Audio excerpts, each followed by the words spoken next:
Hello to everybody out there in video land. This is Buford, the organical, botanical, non-GMO heirloom gardener.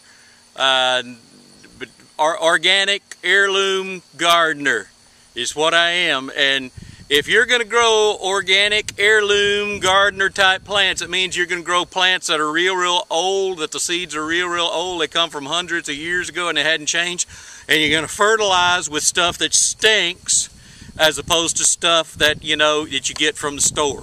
That's what it means. Now, if you're going to grow tomato plants, like I'm doing here, you're going to learn a lesson real quick. And it's a really important lesson that I want to share with you guys so that you do not duplicate the stupidity of my life. There's things that you don't want to do. You can learn from the stupidity of others.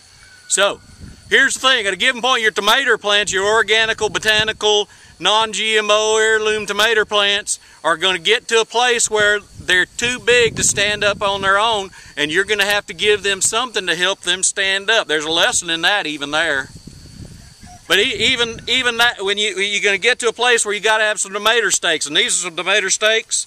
This tomato stake is 6 feet tall, and the best way to get this tomato stake down into the ground, Buford says, the best way to get this tomato stake down into the ground is to pound it with a post driver.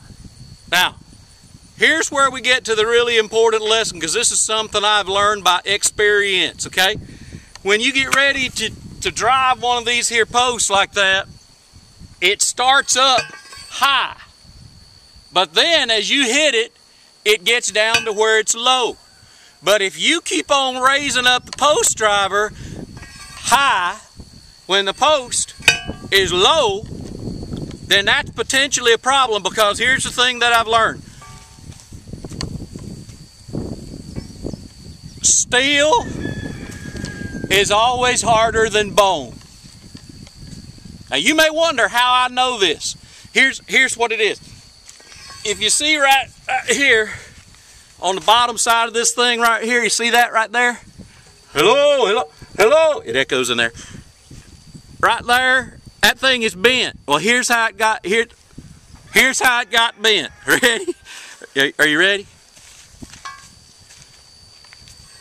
If you raise this up too high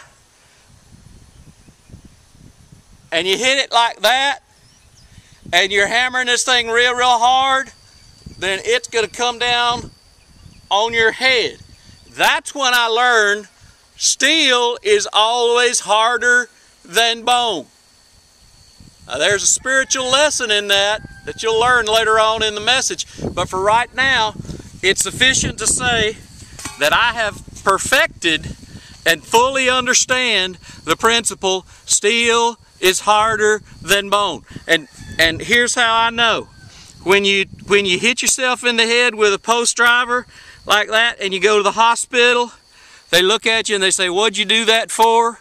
And then they take staples like that and they staple your head back together again, because steel is harder than bone. So all together now, what's the lesson we learned in this particular video? Steel is harder than bone. Thank you.